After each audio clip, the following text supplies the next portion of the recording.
Oi, tudo bem? Estamos iniciando agora um dos vídeos do Cartório em Gestão.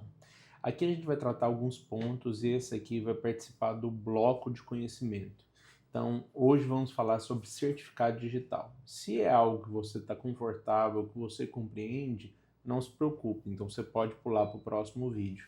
Agora, se é algo que é uma informação que você ainda tem dúvidas sobre tipo de certificado, sobre a importância disso, a gente vai tratar aqui nesse vídeo, tá bom? Então, o certificado digital, ele foi formatado no Marco Legal da Infraestrutura de Chaves Públicas Brasileiras, na medida provisória 2200 de 2001, tá? Essa medida provisória, ela fez um token raiz e ela permitiu dois tipos de certificados.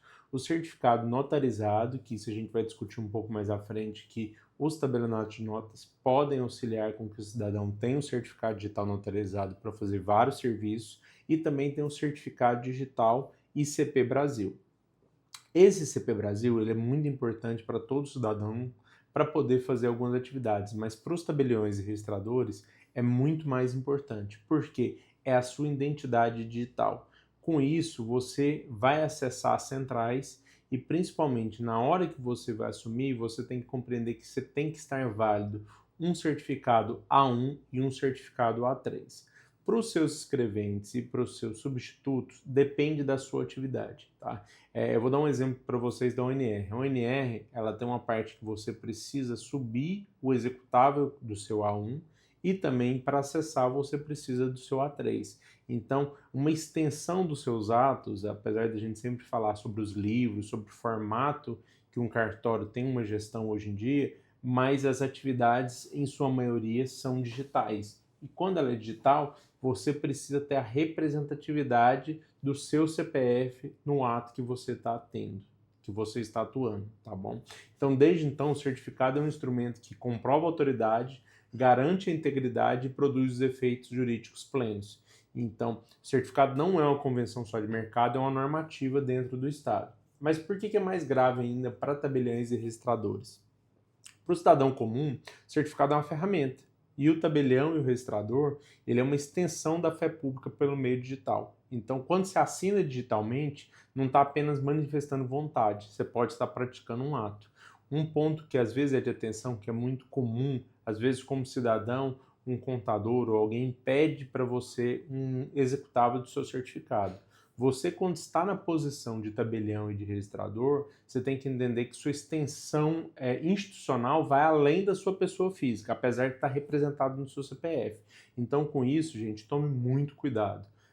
Um contador precisa fazer algum ato na Receita, precisa resolver alguma coisa de expediente, faz uma procuração, trata isso de uma forma onde cada um seja responsabilizado. Sempre tenha cuidado quando você for fazer seus atos, não transfira. Às vezes, alguns escritórios, alguns lugares têm um hábito de transferir.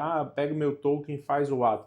Vocês estão numa posição que vocês assumem muita responsabilidade a partir do momento na hora que assumem um cartório. Então, com isso, não transfira o seu token, não deixe executável em outra máquina, mantenha o controle desse ponto em específico, porque a extensão de muitas das suas atividades hoje vai ser feita por meio digital. Com isso, é necessário o uso do seu certificado.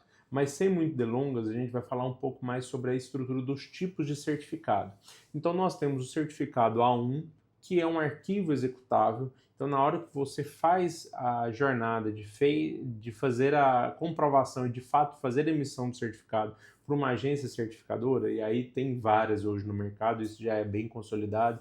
Então, vamos pensar numa ideia de Solute, ou de Sempre, ou Serpro, tem várias outras que você pode fazer essa emissão. Como advogado, algumas pessoas têm pela OAB, mas via de regra, um ponto de atenção para o dia zero, quando você for assumir uma serventia, faça e verifique a validade dos seus certificados.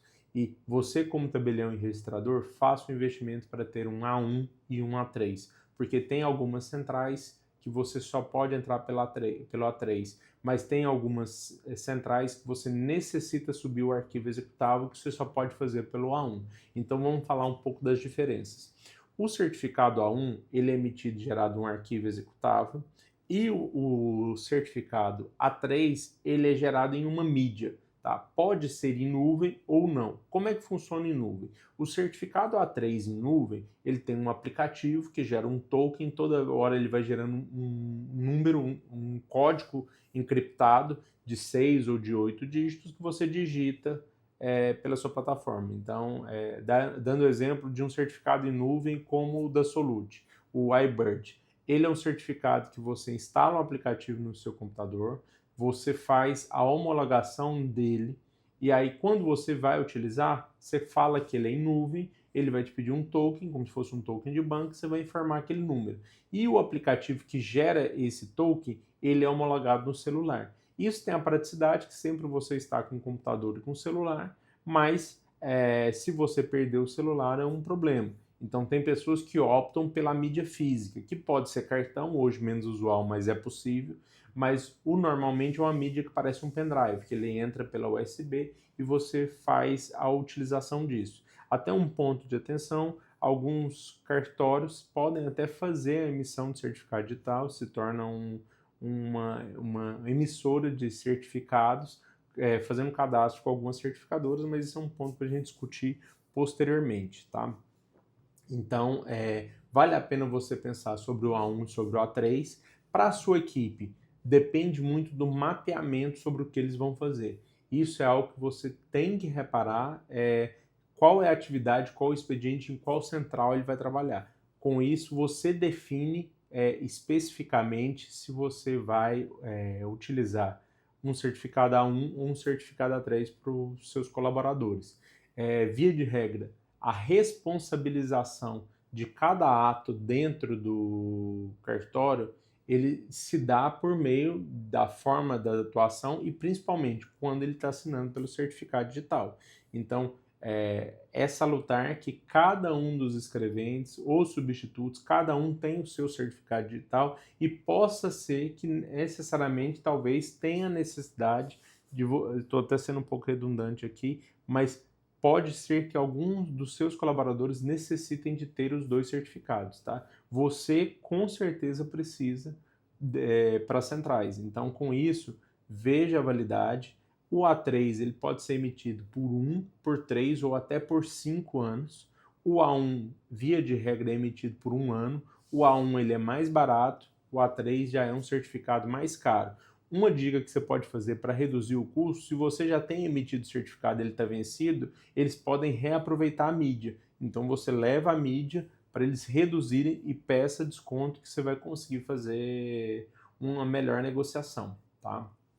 Então, um outro ponto, pensando na gestão da serventia, você tem que pensar que cabe ao tabelião e registrador mapear quais são as funções que exigem assinatura digital. Isso tem diferença por atribuições, então depende do cartório que você pegou, com as atribuições que tem, pode ter uma diferença sobre a usabilidade desses certificados, sendo com token ou não. Então vale a pena fazer uma pesquisa. E na reunião do dia 1, com o interino, às vezes vale a pena uma pergunta e também tirar dúvida com alguns colegas, tá? Quais escreventes vão atuar em qual atividade? Isso você vai determinar também qual tipo de certificado que ele vai ter necessário, tá? E aí você já evita dois erros muito comuns na entrada de um cartório, que é a falta de acesso que paralisa a operação. Então lembra que se você não delegar, às vezes você delega de direito, mas não delega de fato, se ele não tem um instrumento ou a ferramenta para fazer o ato, você acaba ficando mais preso do que deveria no operacional. Então, para você delegar para um escrevente ou para um substituto, às vezes ele vai precisar do certificado digital para trabalhar com as centrais. Então, com isso, fique muito esperto para evitar que a demanda operacional retorne para o tabelião e você fique preso no dia a dia sem pensar em outros tantos pontos que você vai precisar olhar dentro do seu cartório, tá? O excesso de certificado desperdiça recursos. Então, não, Roberto, eu vou emitir A1 e A3 para todos os escreventes, todo mundo já vai ficar tudo ok, tudo certo. Beleza, mas isso gera um custo. Nós vamos discutir posteriormente sobre a questão do custo de cada funcionário, sobre o custo mensal de cada funcionário e algumas questões que a gente precisa reparar, porque mais à frente vocês vão entender que muito dentro da estrutura do cartório de gestão nós vamos ver que cartório, como serventia, ela tem que ser administrada pensando na ideia de empresa, porque todos os custos também são inerentes ao tabelião, tá? Um dos pontos que vale salientar é o objetivo do canal do Cartório em Gestão é para auxiliar vocês, tabeliões e registradores, a terem um melhor modelo de desenvolvimento da serventia de vocês, para que vocês tenham muita oportunidade de crescimento e desenvolvimento das suas atividades. No Cartório em Gestão, o certificado digital não é custo genérico, tá? Ele é um recurso estratégico alocado para cada uma das funções. E quem compreende a sua serventia não governa o cartório, ele apenas reage. Muito obrigado e até a próxima, pessoal.